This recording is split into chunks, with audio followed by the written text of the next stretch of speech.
एक पूरा परिवार 10-12 गज के एक तंग से कमरे में रहता था। घर चलाने की सारी जिम्मेदारी क्लार्क के कंधों पर थी और उसकी एक एक पाई से पूरे परिवार का पेट भरता था। उस दिन विला में कुछ मेहमान आए। वो सैम का एक पुराना दोस्त था और साथ में उसकी एक्स गर्लफ्रेंड भी, लेकिन अब वो दोनों एक साथ हो चुके थे। सैम ने उन्हें भगाने के लिए कोई हंगामा नहीं किया, बल्कि शांत रहकर सब कुछ सह लिया। कोई नहीं जानता था कि सैम के दिल में कैसा तूफान उमड़ रहा था। आखिर में उसके दोस्त ने जाते जाते एक और जख्म दे दिया। उन दोनों के जाने के थोड़ी देर बाद कमरे से कुछ टूटने की तेज आवाज आई। क्लार्क भागकर अंदर गया तो देखा कि सैम ने अपनी एक्स गर्लफ्रेंड की तस्वीर जमीन पर पटककर तोड़ दी थी। एक अपाहिज इंसान होकर वो तो अपनी मर्जी से गुस्सा भी नहीं कर सकता था, तो फिर वो अपनी चाहने वाली लड़की को खुशी कैसे दे पाता। काम के बाद क्लार्क ने आज जो हुआ वो अपने बॉयफ्रेंड को बताया। वो सैम के बारे में लगातार बोलता रहा, पर उसका बॉयफ्रेंड ध्यान ही नहीं दे रहा था। क्लार्क को थोड़ी निराशा हुई। तभी अचानक उसके बॉयफ्रेंड ने कहा कि वो वीकेंड पर उसे नॉर्वे ले जाएगा। टिकट भी बुक हो चुकी है। ये सुनते ही क्लार्क पल भर में अपनी सारी निराशा भूल गया। नॉर्वे वो जगह थी जहाँ जाने का वो हमेशा से सपना देखता था। उसे लगा कि शायद उसने अपने बॉयफ्रेंड को गलत समझा था, पर जैसे ही उसने मुस्कुराकर प्लान के बारे में पूछा, तभी अचानक उसके पीछे लोगों का एक झुंड आ गया। वो सब उसके बॉयफ्रेंड के दोस्त थे। मैंने एंट्री ले ली है, तुम जीत गए। क्या जीता? 60 किलोमीटर। पहले 30 किलोमीटर साइकिलिंग और फिर अंटार्कटिक के बर्फीले समंदर में तैराकी। क्या यही हमारी छुट्टियां हैं? नहीं, ये तो बस शुरुआत है। असली मजा तो नजारे देखने में आएगा। मुझे कभी उल्लू नहीं बनाया गया। इस साल तो यही करना है। अगले दिन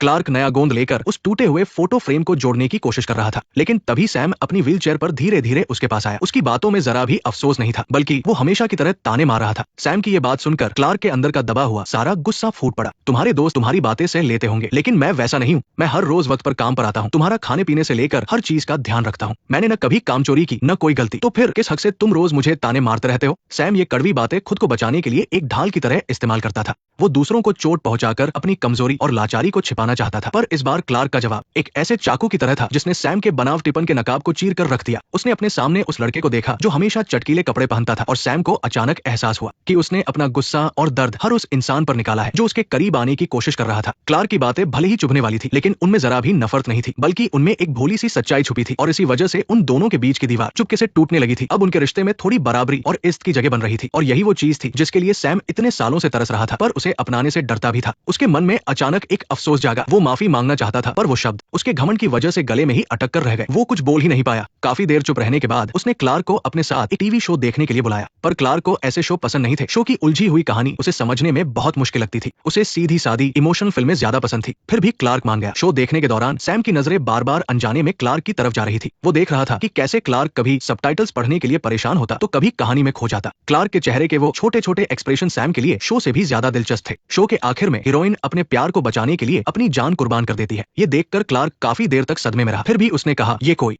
अच्छी फिल्म नहीं थी। अगर तुम मेरा मजाक उड़ा रहे हो तो मैं तुम्हें तुम्हारी इस कुर्सी से नीचे गिरा दूंगा। मैं तुम्हारा मजाक नहीं उड़ा रहा। अकेला रहने वाला सैम अब हमेशा रूखा बर्ताव नहीं करता था, और जिंदा दिल क्लार्क भी अब शुरुआत की तरह डरासमा नहीं रहता था। वे दोनों साथ में हवेली में घूमते और बातें करते। बातों बातों में क्लार्क ने बताया कि कैसे उसका पूरा परिवार उसी पर निर्भर है। उसे लगता था कि परिवार की जिम्मेदारियों में बंधा होना व्हीलचेयर पर बैठे होने से भी ज्यादा बेबसी वाली बात है। इस हवेली के फूल चाहे कितने भी खूबसूरत हो, आखिर थे तो इसी चार दीवारी में कैद। पर बाहर की दुनिया में तो पहाड़ों तक फैले फूल थे, तेज बहती नदियां थी और आसमान छूते पहाड़ थे। सैम को लगा कि एक जवान इंसान को तो वही दुनिया देखनी चाहिए। तुम्हें बाहर की दुनिया देखनी चाहिए, एक पंछी की तरह ऊंची उड़ान भरनी चाहिए। नेक्स्ट पार्ट देखने के लिए वीडियो को लाइक करो।